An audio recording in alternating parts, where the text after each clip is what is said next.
The system had been rated 1 out of 10. That was the first mistake, and Cartographer Sevik Ollan had signed his name under it 40 years earlier, without a second thought.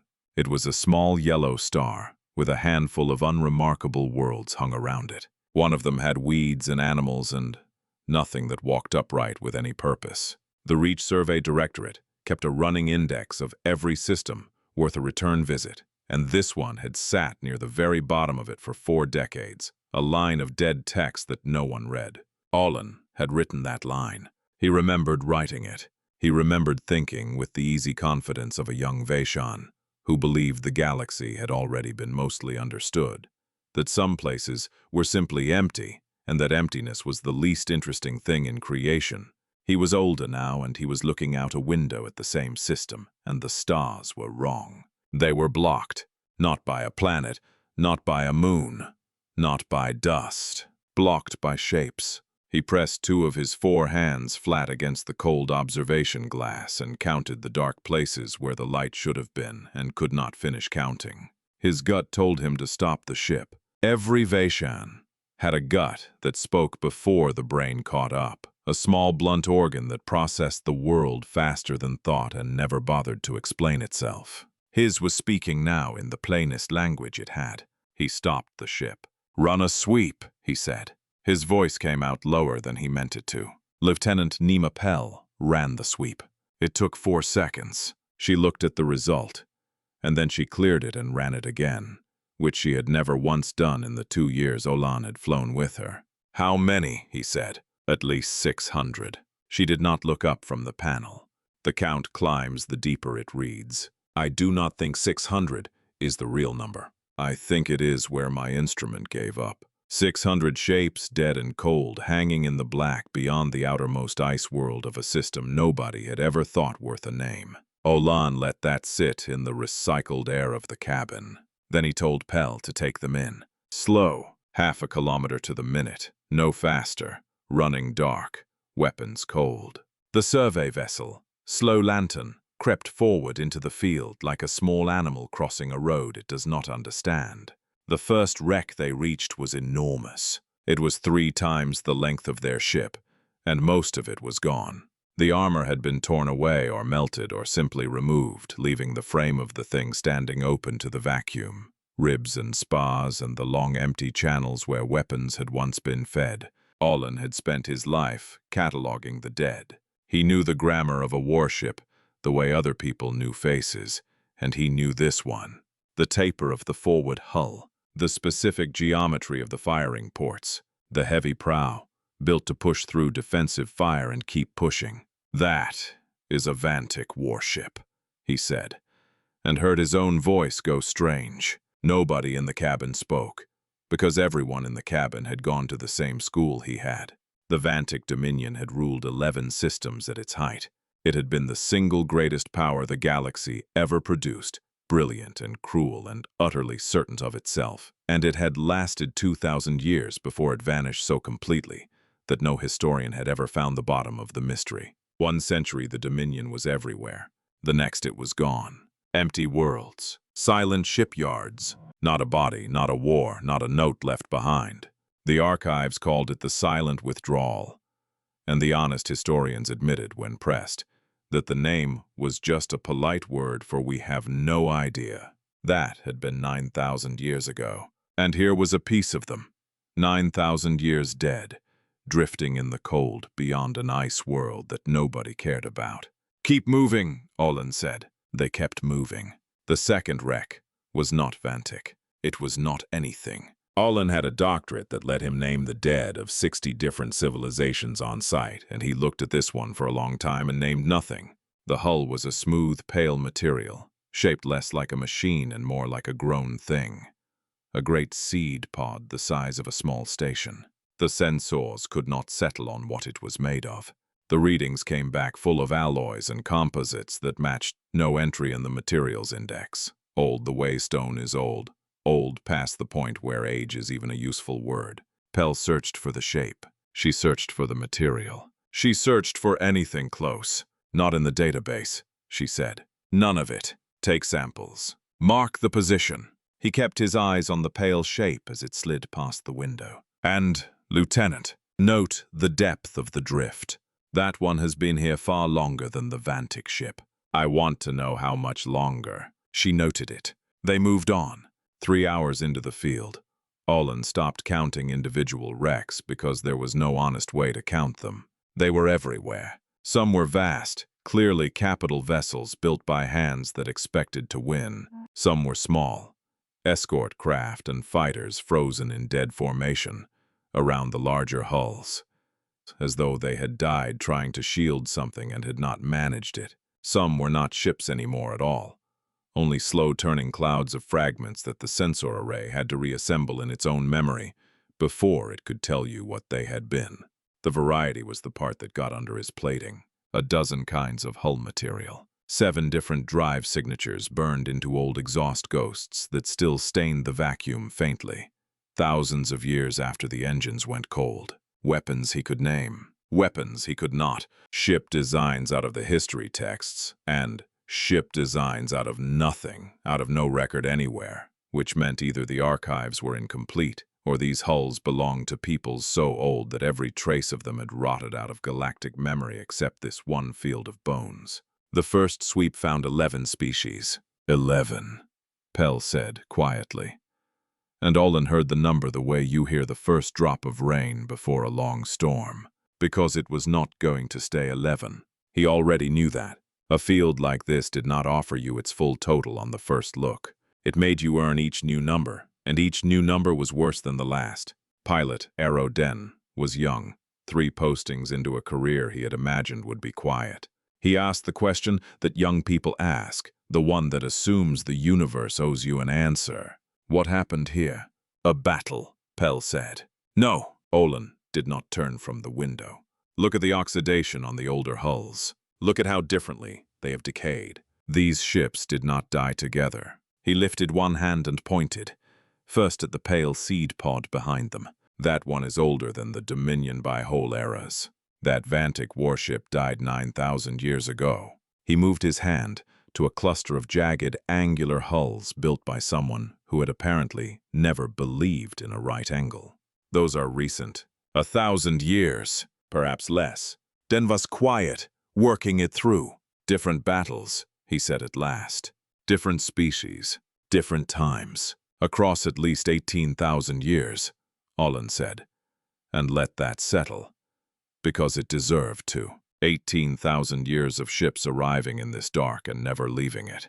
Different eras, different flags, different technologies that had nothing in common except the place they had chosen to die. Ollan was a patient man by trade, a man who assembled the truth slowly out of small, careful pieces, and he did not like the shape the pieces were making now. Something had killed all of these. Something had gone on killing them across a span of time, longer than his entire species had kept written records. And a graveyard that large, that old, that busy, was not the leftover of some ancient disaster that had burned itself out. A graveyard like that meant the thing that made it was still here. He gave the order to hold position and drew back from the glass, and found that his whole body wanted to move carefully now, the way you move when the floor has just proven it might not be a floor. He told himself he was a scientist. He believed in data and analysis and the long, slow work of understanding. But he was Veyshan, and he had a gut, and his gut had already finished the report his brain was still refusing to write. Somewhere out there in the cold, at the center of 600 dead ships and 18,000 years of trying, something had beaten the greatest empire the galaxy had ever known, and it had not even needed to move. The core relay was 6 days away. Ollan sent his contact report into the dark and settled in, to wait for a reply that would take 12 days to make the round trip. And in the meantime, he did the only thing left to a man in his position.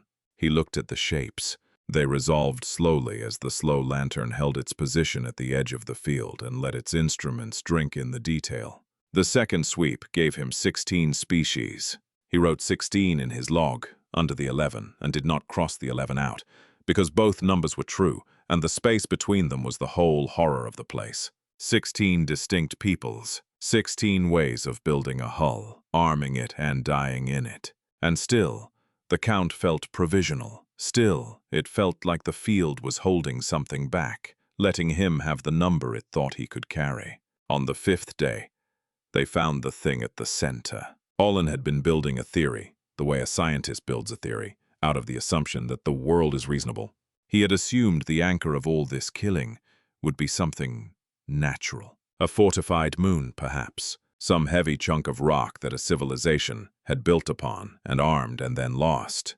He had been trying to imagine what kind of geography could sit at the heart of 18,000 years of death. It was not geography. It was built. The trouble was the scale of it. His mind kept trying to assign the structure a size and kept having to revise the number upward. And even when the instruments finally settled, the question, he did not believe them. The main body was 80 kilometers across. The outer platforms, and there were dozens of them thrown out in a wide ring, added 50 kilometers more in every direction. The whole complex was larger than some moons he had charted and named, and it was dark. No running lights, no heat above the temperature of empty space, no power signature at all. The sensors found metal and composite and something else, a material they refused to classify, in quantities that broke the scale on his console. But they found no energy, nothing flowing, nothing warm. It looked dead. It looked like everything else out here. Ollan did not believe it was dead for a single breath. "What is it?" Den asked, very quietly. "A fortress," Ollan said. "Because whatever else it was shaped the way only military things are shaped. Thick, layered, built to take a blow and remain. Built by someone who had decided it would not be moved and had then spent extraordinary wealth making that decision true. The outer plating, scarred by what must have been thousands of years of impacts, still carried mass, still carried the flat certainty of something meant to endure. He counted the weapon emplacements he could see and stopped at 200. Because past 200 the counting started doing something unpleasant to his stomach. "The weapons are cold," Pell said. "Whatever runs that place, nothing is flowing to the guns." "That is supposed to comfort me," Ollan said. She did not answer, because it had not comforted her either. There were marks on the hull. He had them magnified and put on the main screen, and the cabin studied them in a silence that stretched. Not damage, not corrosion. These were deliberate, cut into the outer surface, with a precision that no accident produces. A script, geometric and angular, built out of straight lines and specific repeating angles, and Ollan knew a writing system when he saw one, even when he could not read a word of it. He fed it into the linguistic archive, which held 412 known scripts from 69 cultures, living and dead. The archive hunted for a match. There was none. "Unknown script," Pell read off the screen. "No correspondence. The closest visual relatives it can offer are all dead ends. A trade cipher from the outer arm, extinct 9,000 years. A ceremonial marking from a people. The record calls only the first makers, who built things and vanished. And one flagged as pure speculation. A fragment off a single damaged artifact in a museum. Origin unknown." Ollan looked at the marks. Cut by something that knew exactly what it was doing. Cut by some hand, some mind, that had looked at this fortress and chosen to write on it. Were they boasting? Were they warning? Were they only keeping count? The way a traveler scratches the days into a stone. He did not know. He ordered a full recording of every mark on the visible hull, every angle, full detail, and told Pell it would go out with the next report. Then his report reached the relay, and the galaxy stopped being quiet. It arrived in the small dead hours of a station's night, and the tired officer who opened it, a four-eyed Ormal, named Coordinator Veyshan, read the first paragraph and set down her drink and read it again, and then woke her director at home. The director woke the High Council. The High Council woke the Concord Assembly liaison, who was at a dinner and stepped outside to take the call and simply never went back in. By the time Ollan's 12-day reply came crawling back to him, his report had already passed through more than 40 offices across 9 governments and spawned 2 emergency sessions and a military assessment that several admirals had signed with hands that were not entirely steady. The reply itself was short. Hold position. Do not approach. Reinforcements inbound. And beneath that, added by someone whose name had been struck out, 4 words. You did right, cartographer. The reinforcements were not a survey team. Ollan had expected a senior archaeologist in some specialist gear. What arrived was a fleet. 36 ships, Veyshan Navy and Ormal science vessels, and, impossibly, 4 hulls flying the banner of the Harrow Compact, who had not cooperated with anyone on anything in 60 years, and had apparently decided to make an exception for this. They dropped out of transit at the edge of the graveyard, and one by one they went quiet as their own sweeps came back and told them what Ollan already knew. Their commander was Fleet Mistress Sevik Ollan, old even by Veyshan reckoning, with a face that had spent decades making fast decisions and had learned to show nothing of what those decisions cost. She came aboard the Slow Lantern because it was the only ship that had been here long enough to know anything, and she read Ollan's full report without a word. And when she finished, she looked up. "How many species in the wreckage?" she said. 29 confirmed. He watched the number land on her. "We believe there are more we have not identified. The oldest debris may belong to peoples who left no record anywhere but here." She was quiet a moment. "The Vantic Dominion," she said. "We always believed. They simply left. That they found something better and moved on. Some of them may have, but the hulls in this field are only a fraction of their war strength at the time of the withdrawal. They did not bring a civilization here, Fleet Mistress. They brought a war fleet, and whatever became of the rest of the Dominion, this part of it came to this small system with weapons and did not go home." Ollan looked at the image of the fortress on the screen beside her. "And it is still cold," she said. "Still cold." The linguists came, 6 of them across 3 species, and set up in the largest bay of the science vessel, and went to war with the script. They had Ollan's recordings, which were meticulous. They had every writing system, every assembled government could offer. They cross-referenced and pattern-mapped and argued in 3 languages at once, and on the 7th day their lead, a very thin Ormel named Dr. Amel Cass, brought Ollan a partial finding. The script matched nothing, but there were fragments of something related to it, buried in the recovered archives of the Dominion itself. The Vantic had kept records, and some had survived in pieces in 3 separate museums. In those records, the Dominion mentioned a people they had met at the edge of what they called the Empty Quarter, the region they had judged worthless and unclaimed. They had a name for these people. Translated across 9,000 years of dead grammar, it came out as something between the stubborn ones and those who will not fall. The Dominion had contacted them twice. The first contact was an offer, access to the empty system for resource extraction. The response the Dominion recorded was a refusal. Delivered, the archive noted with clear offense, without appropriate deference. The second contact was the war fleet. The archive ended there. The other governments found their own threads once they knew to look. The Harrow carried a 7,000-year-old oral tradition about a system at the edge of the dark where something terrible waited, a thing their ancestors had called the sealed door. The telling of it carried a warning, and Cass read it aloud to the assembled command with her flat linguist's voice. And the warning was this: "Do not knock. What waits does not sleep. It only rests." The words went around the cabin and settled somewhere cold. The Ormal had a diplomatic note 6,000 years old, describing a trade delegation from a people called the Delum that had been sent past the edge of known space and had not returned. A second expedition, sent to find the first, had transmitted once and turned around, and the transmission survived in full. "There is a wall here, and the wall has weapons, and we are going home." The Delum had lived, Cass noted, precisely because they went home. And the Corvani, a modest people still flying somewhere in the Middle Arm, kept a war memorial 3,000 years old, honoring 200 ships and 700 names, sent to secure a region beyond the outer world of a small yellow star. None of the 700 had come back.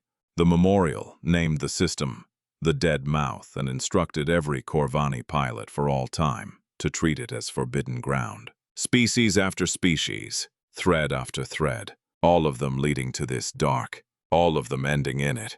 Ollan sat with that through the ship's night, and near the end of it he went to Tolan and told her plainly that they should pull the fleet back beyond the edge of the field and study the thing from a distance, because everything they had learned pointed one way, and the one way was do not go closer.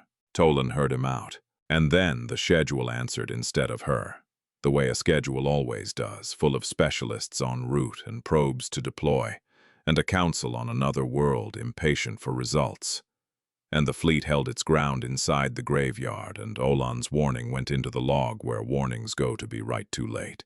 He looked out at the field one more time before he slept. 600 hulls, 29 peoples and counting. Every thread in the galaxy's memory pointing at this place. And not one of them had ever gone home. The probe belonged to the Harrow, and so did the mistake. His name was Junior Pilot Tevis Orn, and Ollan would not learn it until much later, when the name had become a thing that mattered. On the day it happened, Orn was only a young Harrow at a console 2 ships away, running a survey probe through the field on an approved and carefully bounded trajectory, broadcasting nothing but harmless tones, scanning the debris the way everyone had agreed the debris should be scanned. He had been at it 6 hours without incident. He was good, and he was bored, and boredom and skill together are the exact recipe for the decision no one authorizes. He nudged the probe closer than the plan allowed, just to see. Just to get one clean read of the outer platform, the nearest one, close enough to resolve the script cut into its face. 2 kilometers. He did not clear it with anyone. He was young and he was curious, and he wanted to be the one who saw it clearly first. The fortress woke up, not the way Ollan had been quietly dreading it might, not a surge of power climbing every frequency, not weapons blazing to life, not targeting arrays sweeping the fleet. What happened was smaller than that. And being smaller, it was worse. A single light came on. One light, on the outermost platform. The one nearest the probe, pale blue. Steady! It did not blink. And every sensor, across 36 ships, screamed at once, because the energy behind that one was larger than the total output of the entire assembled fleet.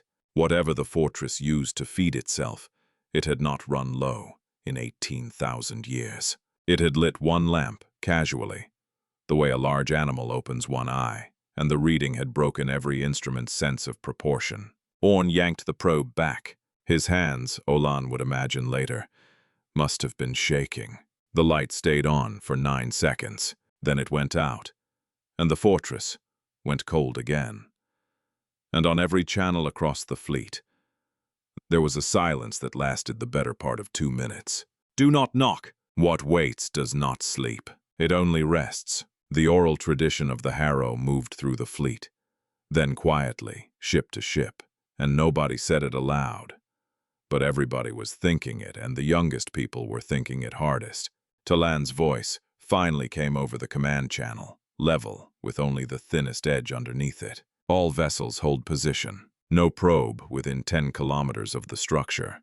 And relieve that pilot of his station before I do it in a way he feels for the rest of his career. Orn was pulled off the board that hour. He went back to his quarters 2 ships away and sat with what he had almost done. And Ollan, when he heard the story secondhand, filed the young pilot's name in the flat early place where it would wait until it was heavy. They were still arguing about what the light meant, still going in circles, when Pell found the signal. She very nearly missed it. It was buried in the fortress's own passive noise, the faint low hum of something enormous and old simply existing, a hum she had been filtering out for weeks. On the 14th day, one of the linguists suggested a different filter, and she ran it, and underneath the ambient wash she found something with structure, not the white static of dormant machinery. A pattern, a signal, cycling through a specific sequence that repeated every 73 minutes. Aimed in one exact direction. She calculated the bearing. She drew the line out from the fortress, through the outer dark, through the gas giants of the middle system, past the rocky inner worlds, and it ran clean and straight to the 3rd planet. The small one, the one with the weeds and the animals and the survey rating of 1 out of 10. The fortress had been transmitting at the 3rd planet. Pell stared at her screen a long time before she called Ollan. Ollan stared a long time before he called Tolan. Tolan came and stared, and her face did not move, because she had received a great deal of bad news across her long life, and had learned to make her face a wall. "How long has it been sending?" she asked. "Unknown," Pell said. "We only found it today because we finally thought to look for it. It could have begun after the probe. It could have been running for 18,000 years. The signal is too faint for us to tell new from continuous." "What does it say?" "We do not know yet. The linguists are on it, but the modulation carries the same geometry as the script on the hull. Same angles, same hand." Tolan turned to the navigation display and found the third planet, small and blue and utterly unremarkable. "Pull the original survey," she said. Ollan already had it open. He turned the screen toward her. A world of nitrogen and oxygen, liquid water, land and ocean. The biology note was 4 decades of his own habit of brevity made flesh. Multicellular life, several thousand species. Most notable, a group of upright bipedal mammals on the larger land masses. Early tool use observed. Fire observed. Some evidence of rudimentary social structure. Survey rating 1 out of 10. Tolan read it. She read it again. "Bipedal mammals," she said. Yes, the fortress had been aiming a signal at a planet full of bipedal mammals for a length of time nobody could measure. Tolan stood very still, and Ollan, watching her, finally let himself think the thing he had been carefully not thinking for the whole time he had been in this system. He thought about the script on the hull, geometric, angular, in no archive anywhere. He thought about the mammals on the third world with their early tools and their fire and their first rough shape of a society. He thought about 18,000 years and what 18,000 years can do to a people who begin in the right place, and how far a species can travel in that span, from a stick and a spark to an 80-kilometer fortress that wakes and fires one casual warning shot and goes back to sleep. He thought about a signal that had been running at that world for no one knew how long. And he thought that in all his years of naming the dead, he had never once found a fortress that spoke to a planet full of beings who had nothing to do with it, unless they had everything to do with it, unless the fortress was not calling out to something that was not there yet, unless it was calling to something that was still becoming what it would be. "Pull the age of that survey," Tolan said quietly, and Ollan already had, because he had checked it the moment Pell found the signal, and had checked it again, since. The way you press a bruise to see if it still hurts. 190 years, he said. A single flyby, no detailed follow-up. The mammal note was made by the drone's automated scanner and never revisited. 190 years. In 190 years, a people with sticks and fire and the first idea of a village could do a great deal, or they could do nothing at all. Most did nothing at all for tens of thousands of years, ground forward at the slow pace of a species with no reason to hurry. Some did not. "We need a current look at the third planet," Tolan said. "I sent a scout yesterday," Ollan said. "It reaches the inner system in 11 days. She nodded slowly and said nothing more, and the two of them stood together looking at the small blue world at the end of the line the fortress had drawn, and neither of them said what they were both by now afraid of, which was that the survey was 190 years old, and the fortress was patient, and patience like that is only ever built by someone who is certain of what is coming. The Concord Assembly met in emergency session on the 61st day in a chamber built 400 years earlier to hold large disagreements. It had held many. It had never held a quiet, quite like this one, the quiet of 31 governments trying to decide something that frightened them while pretending, for the sake of their own dignity, that they were not afraid. The debate ran 9 hours, and it went in circles, the way genuinely hard arguments do, because both sides were reasonable, and neither was wholly right. The first position was Fleet Mistress Tolan's, and she made it herself, recalled to give her report in person, standing on the chamber floor with the posture of someone who had slept badly for 61 days and had no interest in being disagreed with. The fortress, she said, was dormant. It had been dormant for an age. It had answered one provocation, with one light, and when the provocation stopped, it slept again. That was the behavior of a defensive system, not an aggressive one. A thing built to protect, still protecting. 18,000 years after its builders walked away. The signal to the third world changed the shape of everything, and the correct response to a thing you did not understand was to understand it before you acted. The second position belonged to High Speaker Karun Vial of the Harrow, who was older than Tolan, whose face carried the marks of a great deal survived, and who had spent a long career being right about dangers other people waved away. The fortress, he said, was a weapon of unknown power, sitting at the center of a killing field that documented 18,000 years of offensive action against anyone who came near. Its single warning shot had exceeded the output of the whole fleet. 36 ships, 9 governments, and the fortress had answered all of them, with one lamp burning 9 seconds. What did it do with all of its weapons? What did it do the day it decided the Assembly's fleet was no longer welcome? Every civilization that had ever come here was dead or had fled and never returned. The correct response was to destroy it, before it decided to add them to the count. "The tradition of my people," Vial said, and his flat translated voice carried anyway, says, "Do not knock, for what waits does not sleep. It only rests. We have been knocking for 61 days. We have ships sitting in the killing field. The only question that matters is whether we can end this thing before it fully wakes and adds our hulls to its collection." Tolan looked at him across the floor. "And if we cannot, if we try and fail, what have we bought? Beyond confirming to whatever runs that fortress that we are exactly the enemy it was built to expect. Then we confirm what it already believes," Vale said. "Everything that came here was an enemy. That is the record. We did not write it. We only read it."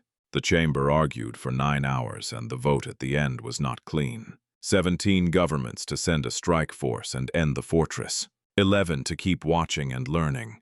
3 abstained, which in assembly terms meant they thought both roads were bad and wanted it on record that they had said so. 17 was enough. 72 ships would be assembled, 8 of them capital vessels of the Harrow, the most powerful fleet any coalition of governments had been willing to commit in living memory. 90 days to gather, 30 to cross. Vial would command it. His certainty had a shape now, and the shape was a war fleet. While the assembly voted, the linguists broke the signal. "Not all of it. Enough!" Dr. Cass had worked it for 16 days with 4 colleagues and a cryptographic system, built for exactly this, and the signal, it turned out, was layered. The outermost layer was pure mathematics, primes and geometric progressions, the kind of pattern any real intelligence would recognize as deliberate, an invitation to keep digging that said, if you are clever enough to find this, you are clever enough to go further. Beneath it lay a phonetic key,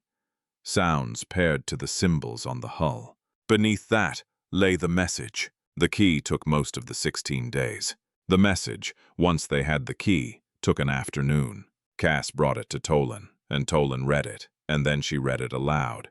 Because some things need a voice. "This place belongs to those who made it. We are gone, but we are not gone. We left what we were, so that what comes after us will know where to stand. The system is ours. The wall stands. If you read this and you are not ours, understand what the graveyard means. It means we do not move. It means we have never moved.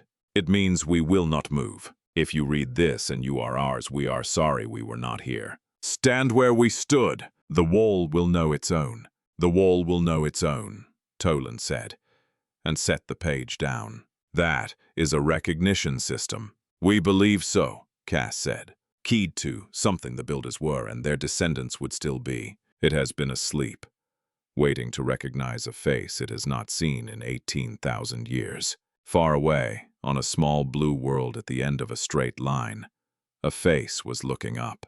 The signal reached the edge of the human system on what the humans called a Tuesday, and it reached an automated listening post called Outpost 7, one of a ring of quiet stations set at the rim of the system 15 years earlier, to watch the dark for anything moving inward. The post's mind flagged the signal and sent it home, and at a signal analysis center in Perth, a junior researcher named Talia Rourke became the first human being to look at it. She looked at it for a long time. She mapped its origin against the outer system and found the transmission point, a place her charts had scanned many times and always found empty, and she turned a long-range array on those coordinates and found wreckage. Hundreds of pieces, and at the center of the wreckage, something large and dark and solid, showing no light. Rourke was 26 years old, and she had wanted this exact job since she was a child, and she had imagined 1,000 times what it would feel like if the arrays ever caught something real. She had not imagined it would feel like this. Like the dark outside the window had always had something in it. Like the thing had been there the whole time, waiting for someone to finally look up. She reached for her supervisor's line, and her hand was steady, and that surprised her, and then she thought about it for a moment and was not surprised at all. The argument about whether to send a ship took 11 days, not because humanity was slow, but because humanity was thorough, and because every layer the analysts peeled off the signal reviled another, and everyone with a doctorate and an opinion wanted to be in the room when the next one came apart. By the 4th day, they had the phonetic key. By the 7th, they had the outer message. By the 8th, the question had stopped being whether to send a ship and become which ship, and who would be aboard, and that was because of the last 4 words. The wall will know its own. The phrase went up through the science teams and the committees and finally to the director of the Terran Deep Space Agency, who read it at 7 in the morning over a cup of coffee, sat quietly for a while, and then called her deputy and said, "We are going to need a ship." The ship they sent was the Meridian, and it was not a warship. Humanity had a few of those, small and recent, built as the system grew busy, and the outer colonies occasionally needed someone to referee a dispute over mining rights. The Meridian was not one of them. It was the best deep space research vessel Earth had, fast and well found and built to go far and stay out a long time, and it carried 7 people. Commander Isla Cade had the command. She had spent most of her career mapping the moons of the gas giants, and she was the kind of person who read a situation fast and spoke only after she had something worth saying. Her science lead was Dr. Elias Warren, who had built an entire career on a field, xenolinguistics, that until 3 weeks ago had possessed no confirmed material to study, and who now had the specific restless energy of a man being handed the evidence he had been right about for decades. The rest were engineers and pilots and a systems specialist named Mira Sol, who had the quiet competence of someone who had already fixed every failure a ship could produce and was calmly waiting for the ones she had not met yet. The pilot was Sergeant Dion Ravel, who did not talk much and did not need to. Nobody had told them about the fleet. That was not an oversight. It was a decision made by several committees who suspected, correctly, that informing 7 civilians they were flying toward a site occupied by 72 alien warships might affect their enthusiasm. The brief described the signal, the coordinates, the size of the object. It did not describe the graveyard. It did not describe the guns. Cade found out 4 days from the target, when Mira Sol picked up active sensor pings from dead ahead. "Those are targeting sweeps," Sol said, which was not a phrase anyone had expected on a science flight. Cade looked at the data a long moment, counted the sources, did the arithmetic, and filed a very short and very pointed report to Earth. She described the sweeps and the fleet size, and she wrote, precisely, "An explanation would be appreciated. We are continuing on course." Earth's answer took 8 hours and was considerably longer than her brief had been. She read it at the mess table, with Warren reading over her shoulder, because he could not help himself, and the rest of the crew, gathered because word travels fast on a small ship. And when she finished, she set the screen, face down. Warren made a sound that was not quite a word. 18,000 years, he said. "And not one line in any history we have. Not one," Cade said. He sat back and looked at the ceiling. 18,000 years ago, our ancestors were inventing agriculture. "The ones we know about," Cade said. "Keep moving." The graveyard was worse in person than on the page. Reading about 600 dead ships was one thing. Passing through them was another. Cade held the Meridian to a crawl, and for 3 hours the crew sat at the ports and said almost nothing, because the scale of it was wrong in a way that resisted being processed. Hulls that made no sense by human engineering. Materials that caught the light in the wrong ways. Weapons on dead ships that were still, unmistakably, weapons. Sol found the Vantic warship, the one Ollan had named on the first day, and put it on the screen, and nobody spoke for almost a minute. "Something killed that," Ravel said finally. "Something killed all of it," Warren said. "Something that's still here," Ravel said, and turned back to his controls. And Cade noticed that he did not slow down, and that none of them, despite everything, had suggested turning around. She filed that away and said nothing. The alien fleet hailed them 2 hours out, a tight beam aimed precisely at the meridian, which meant they had been tracked since they entered the field. The message identified itself as the Concord Observation Fleet and ordered them to stop. Cade keyed her reply herself. "This is Commander Isla Cade of the Terran research vessel Meridian. The signal we are investigating originated inside our home system. We are going to investigate it.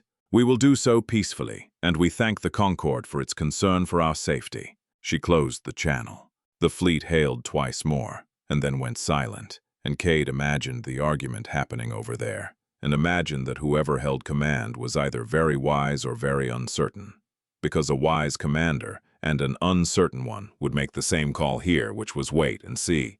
On one of those ships, Sevik Ollan watched the small human vessel move through the field toward the fortress and felt his gut speak again.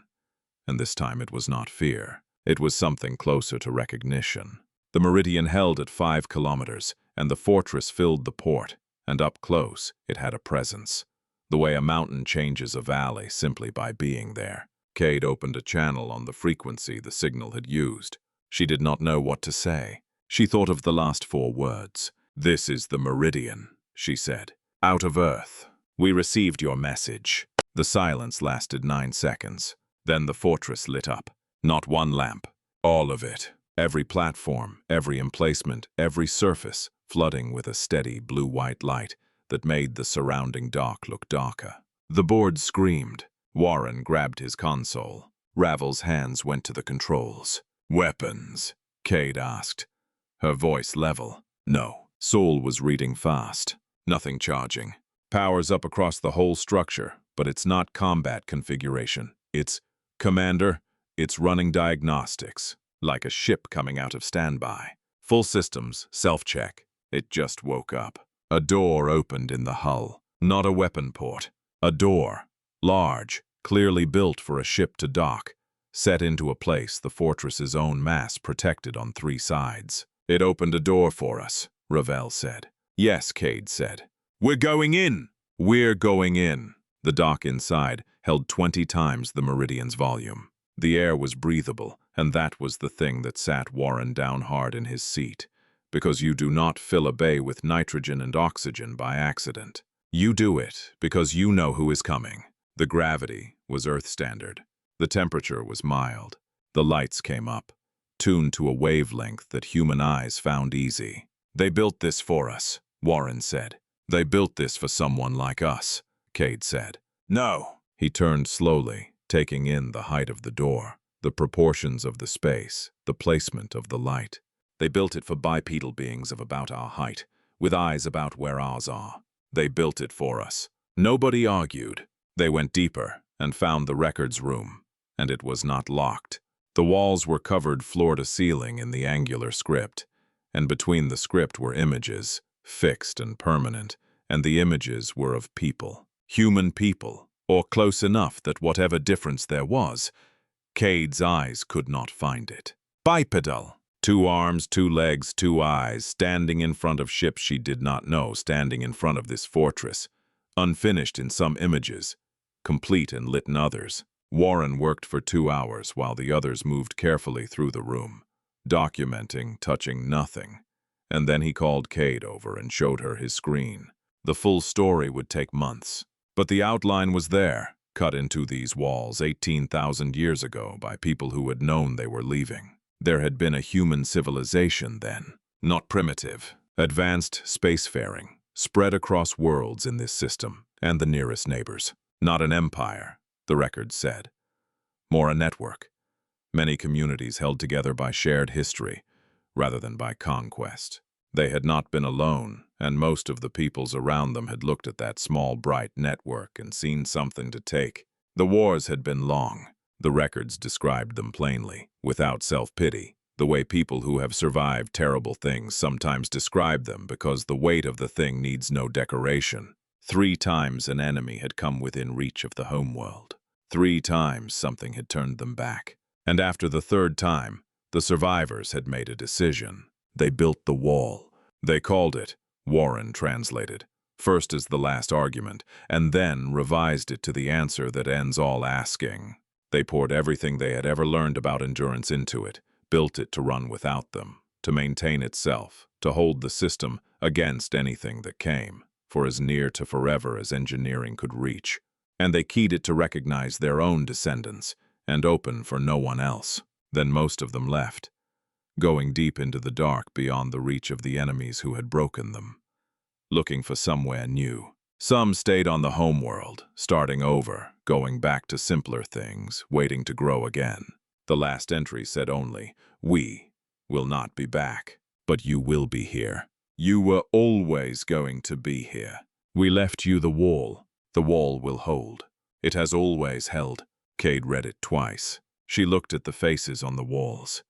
18,000 years dead, close enough to hers that she could have passed them in a corridor. And Mira Sol, who had spent those 2 hours not reading walls but walking the fortress the way she walked every machine until she understood it, came to find them with a different piece of the truth. "Commander," Sol said, "the graveyard isn't the graveyard." I ran a deep scan on the field. About a third of what everyone's been calling wreckage isn't wreckage. It's weapons platforms, disguised as dead hulls, coated to read as cold metal, spread through the whole field in a pattern that is not random once you look at it from above. The oldest are 10,000 years old. They came online when the fortress woke for us. They're in standby right now. She let it land. Any fleet that comes here moves through the debris to reach the fortress, which means they move through the guns first. They're inside the kill zone from the moment they enter the field. Every fleet that ever came here already was. She looked at Cade steadily. And we can control all of it from in here. Cade slept for 6 hours before she did anything with what she had learned. Warren thought it was madness. He had not slept properly in 3 days and had no plans to start, because the records room had more walls and every wall had more script, and he was not going to stop until he had read all of it, or his body quit, whichever came first. But Cade had spent 20 years on long missions in hostile places, and she had learned that decisions made on an empty and exhausted mind are the kind you spend the rest of your career explaining. A strike fleet was crossing the dark toward her. She had a count of days to be ready for it, and she needed to be sharp for every one of them. So she ate and she slept, and then she went to find Mira Sol, and she said, "Tell me what you know." Sol had spent those 6 hours doing what Sol did, which was walking the fortress until its logic opened up to her.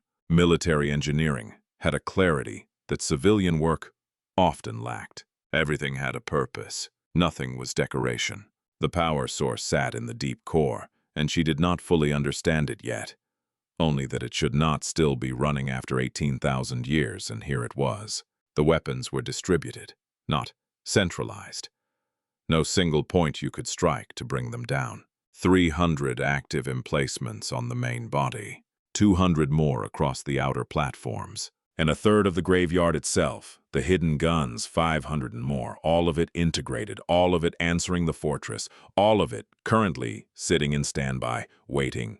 Waiting for what? Cade said. For someone to be an enemy, Sol said. It doesn't hunt. It doesn't provoke. It sat cold for 18,000 years, and it only ever answered what came at it.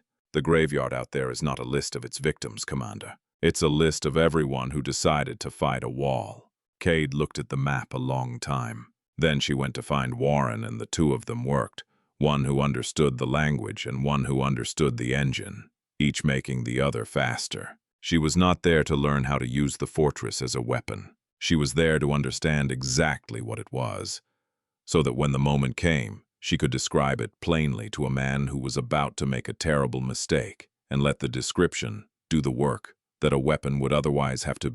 The strike fleet arrived on the 41st day of her count. 72 ships, dropping out of transit at the edge of the system in formation. The 8 Harrow capital vessels at the center, the way the largest stones sit at the center of a wall. Even from inside the fortress, the readings were clean.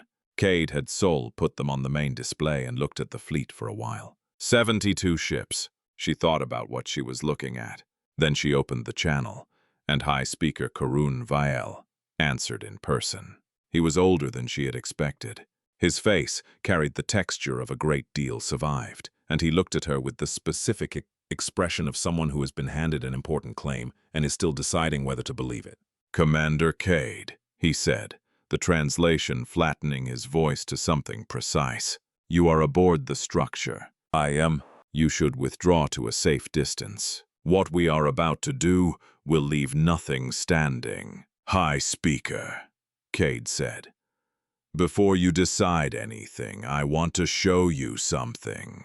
She nodded to Sul. Sol brought up the external view, the full field, and then she ran the overlay, the same scan, the debris reclassifying in real time. And on 72 ships, sensor officers and tactical crews and commanders watched their own screens resolve the graveyard into something that was not a graveyard, watched the dead hulls around them turn into weapons, evenly spaced, deliberate, seeded through the field in a pattern that had a name, and the name was Kill Zone. The fleet channel went very quiet. Vael looked at his screen for a long time. His face did not change, but something behind his eyes did, the particular change that happens when a person who has been certain of a plan understands the plan was built on half a picture. "Those platforms," Cade said, "have been dormant for up to 10,000 years. They came online when we arrived. They are in standby now. Every ship you brought into this field is inside their range. High Speaker, your fleet entered the graveyard to reach the fortress. I need you to understand that the moment you crossed into the field, you were already inside the defensive perimeter." Silence. "You are telling me," Vael said slowly, "that we are already inside it." "Yes, and that every fleet that ever came here was inside it from the first moment. The Vantic Dominion, the peoples in the oldest wrecks whose names no one remembers." She kept her voice level, the way the builders had written their own history, plainly, because the thing itself was enough. "They never had a chance, High Speaker. Not one of them." He was quiet, and in the quiet, Cade watched a very old and very confident man do arithmetic he did not want to do. 2 ships out, in the fleet, he commanded, a junior Harrow pilot named Tevis Orn sat at a station he had been allowed to return to, and heard the same words everyone heard and understood, before most of them did exactly how close he had come. He had nudged a probe 2 kilometers too near, once, out of boredom and pride, and the wall had opened one eye for 9 seconds. If the wall had chosen differently, in that moment, it would not have been a probe that paid. It would have been the fleet around him. Every ship, every name, a young pilot's small mistake, multiplied by a defensive system that did not miss into a silence with 72 ships in it, and a great many empty rooms waiting back home for people who would not be coming to fill them. He had not fired. The wall had not fired, but the arithmetic had been sitting there the whole time, patient, and now everyone could see it. "They never had a chance," Vael said again, and it was not a question. "The wall does not attack," Cade said. "It has never attacked. Everything in that graveyard came here and chose to fight. The wall only made the choice permanent. She let that sit because it was one of the true things and it deserved room. I am not threatening your fleet, High Speaker. I am describing what this structure does. It has done it without a single failure for 18,000 years, and it belongs to us. If your fleet holds position and does not fire, nothing will happen to anyone. That is not a negotiation. It is how this works." Vael looked at her through the screen, and Cade looked back. She was sitting in a chair inside an 80-kilometer fortress her ancestors had built to make precisely this argument, and she was making it quietly, and she did not raise her voice, and she did not need to. That was the part the alien could not get past. Not the guns.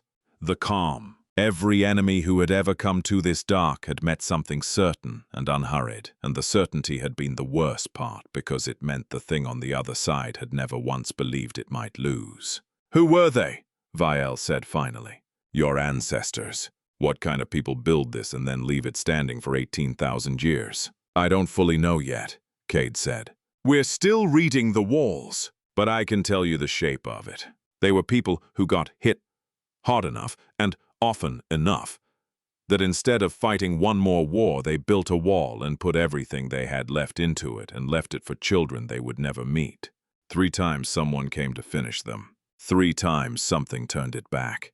And after the 3rd time, they decided they were done, spending their sons on the same argument forever." She looked around at the room she sat in, at the faint hum of 18,000 years of patient machinery. "So they made the argument once, in metal, and then they trusted us to grow up and come find it." She thought of the signal, running for no one knew how long, aimed at a small blue world where something was becoming what it would be. She thought of the recognition system, the breathable air, the lights at the right height, the door that had opened without being asked. Not a gift exactly, not a weapon exactly. Something in between, a foundation, an argument made in composite and silence that said, "We were here and we were real and we did not fall." Vial was quiet for a long moment and then very low he said something in his own tongue, and the translation caught it a beat late. "Do not knock. What waits does not sleep. It only rests." He had not meant to say it aloud. It was 7,000 years of his own people's warning, carried down through the harrow from ancestors who had stood at the edge of this same dark and been wise enough to turn around, and he was hearing it for the first time as the thing it had always been. Not a story, a record. Someone had come here, long ago, and lived only because they left, and had spent their fear making sure their descendants would know not to make the mistake that everyone in the graveyard had made. And Vial had brought 72 ships to knock. "The Vantic Dominion," he said, and his voice had changed. "They ruled this galaxy for 2,000 years. Yes, and they came here. Yes, and they lost." Cade said nothing. The graveyard said it for her. 600 hulls turning slowly in the dark. 29 peoples and more. 18,000 years of the strongest and the proudest and the most certain arriving at this exact place and choosing every time to knock. "I need to consult my commanders," Vial said. "Of course," Cade said, and closed the channel, and sat in the quiet of the fortress, and waited. She thought, while she waited, about the count. 29 species and still climbing, the number the field kept refusing to finish. She had understood, somewhere in the last 41 days, that the count was never really about the dead. It was about the living. It was a number that had almost, twice now in her own lifetime of galactic history, taken one more step. The Concord fleet at the edge of the field had come within a vote and a voyage of becoming the 30th entry. A young Harrow pilot's boredom had come within one different decision of writing 72 names into it. The graveyard was not a monument to how many the wall had killed. It was a record of how many times someone had walked up to a thing that did not want to hurt them and swung first and been answered. Her ancestors had built a wall instead of an army. That was the whole of it, she thought. Anyone could build an army. It took a specific and terrible kind of wisdom, earned 3 times over at the edge of extinction, to build the thing that did not have to move, and then to walk away from it and to trust that the ones who came after would be the kind of people who came in peace and found it, rather than the kind who came in force and joined the field. The fortress hummed around her, low and steady and 18,000 years old, and out beyond its hull, 72 ships held their position in a killing field, and did not fire, and were not fired upon, and the wall, as it had always done, simply held. The strike fleet held position for 4 hours. Cade did not spend them pacing. She spent them with Warren in the records room. Because whatever Vale decided, the walls would still be there in the morning. And the walls were the point. Warren had found a panel near the far end that showed the fortress under construction, and he kept returning to one image, a scaffold of half-built platform against a sky full of ships, and a figure standing on it, small, looking out at the same dark that Cade now looked out at through 80 kilometers of finished armor. He did not say what he was thinking. He did not have to. Then the channel opened, and it was Vile. And he looked, if anything, older than he had 4 hours before. "The assembly will require formal documentation of your claim," he said. "Translated records, authentication, independent verification. There will be a process, and it will take time." "We'll provide all of it," Cade said. "We understand." He looked at her, and something in his expression had shifted. The particular thing that shifts when a person stops arguing and starts accepting, not comfortable acceptance. The kind that comes from being shown something true that changes the shape of what you thought you knew.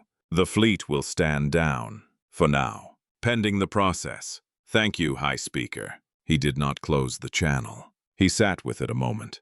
An old commander who had been certain his whole life and had just spent 4 hours being uncertain, and when he spoke again, it was not the voice of a High Speaker. It was the voice of a person asking a person a question. "Why did you not destroy us?" Cade had been waiting for it in a way. She had known that of everything the alien could not understand, it would come down to this one thing, because it was the thing none of the graveyard's dead had ever lived long enough to ask. "You came into the perimeter with 72 ships and 8 capital vessels," Vile said. "You had the field. You had every gun. I have seen the scan. You could have ended the entire strike fleet in the time it takes to give the order, and no one in the assembly would ever have known it was anything but the wall doing what the wall does. You had every reason. We came here to destroy your inheritance, and you showed me a map instead." He leaned toward the screen. "That is not how war works, Commander. I have made war for longer than your civilization has had cities. I do not understand what I am looking at." "I know," Cade said. "That's the part I'd want you to take home. If you take home only one thing." She thought about how to say it, and decided to say it plainly. The way the walls around her said everything. The wall could always destroy anyone who came. That was never the hard part. Anyone can build the thing that kills. My ancestors built something harder. They built a thing that could kill anyone and then made it wait and made it answer only what swung first, and then they walked away and trusted it to hold that line for 18,000 years without them here to keep it honest. She let that settle. You didn't survive today because you were strong enough. You survived because you stopped. That's the only thing that was ever being tested. Not whether we could end you, whether you'd give us a reason to. Vile was quiet for a long time. "The ones who turned around," he said slowly. "In the old stories, the ones who lived. They're the reason there are still stories," Cade said. "Every people in this galaxy that has a warning about this place has a warning because someone, once, was wise enough to leave. The graveyard is everyone who wasn't." Vile looked at her.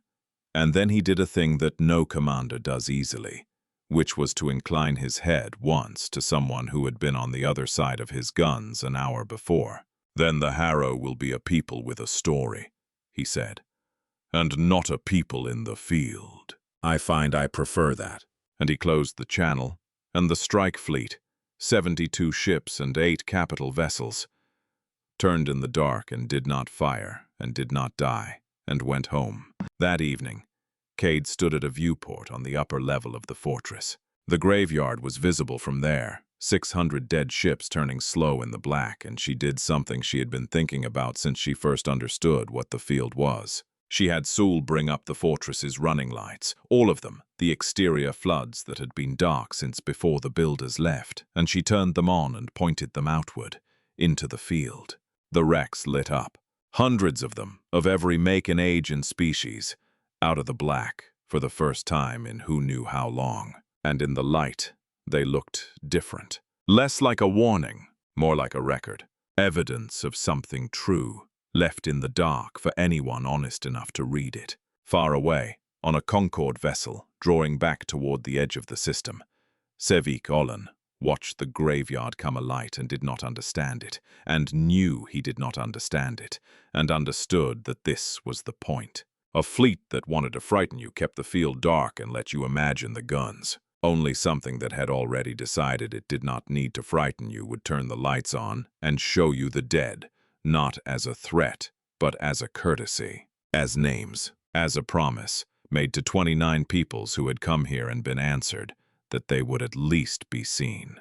It was not how war worked. Ollan had spent 40 years cataloging the dead, and no one he had ever cataloged had been lit like this, on purpose, by the thing that killed them so that they would not be alone in the dark. He filed the observation in the place where he kept the truths that changed the shape of everything. And there was already one thing in that place, from the very first day, and it fit beside this one exactly. He had looked at a small yellow star and rated it 1 out of 10. He would spend the rest of his life being glad the wall had not held that against him. Ravel came and stood beside Cade at the viewport. He had a cup of coffee, having discovered that the fortress's water recyclers still ran and adapted them to the ship's supply in about 4 hours because he was that kind of person. He looked at the lit field. 29 species, he said. At least, Cade said. 18,000 years. He drank his coffee. We were figuring out wheat. Some of us were, Cade said. He was quiet a moment. The ones who built this. The ones who left. You think they made it? Wherever they went. Cade had thought about it a great deal, and she did not have an answer that was more than hope wearing the clothes of a theory. But she looked at the field, lit up and holding, and she gave him the honest shape of the hope. I think they were the kind of people who made things that last 18,000 years, she said. I think people like that are hard to finish off. Ravel nodded. He seemed to find that sufficient.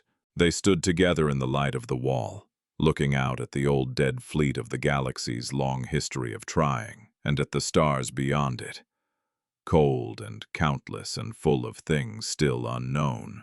And the fortress hummed quietly around them, patient, proven theirs, and it would go on holding, the way it had always held, for anyone who came in peace and found it, and for anyone who came in force and learned, too late or just in time, the one thing the wall had been built to teach. We do not move. We have never moved. We will not move. And neither will you fall.